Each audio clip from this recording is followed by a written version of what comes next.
Hey guys, what's up? In this tech tutorial video, we're going to show you exactly how you can forward an email or message in your Gmail inbox, for example, on your Android device. So let us dive into this. Launch the Gmail application on your Android.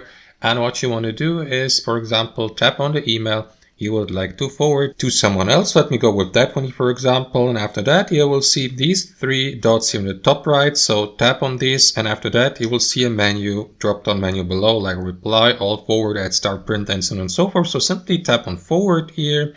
After that, you will be redirected to that compose window here. So here you will see your email address here at the top, and also below the address you would like to send the forwarded email to. Here it says to, so simply enter the recipient's email address here, confirm that by tapping on the checkmark icon in the bottom right corner, and after that simply tap on that arrow to the right icon here in the top right to send and to forward the email to the given email recipient. And that's basically it, guys. That's how it works in practice. Thanks for watching and have a wonderful day.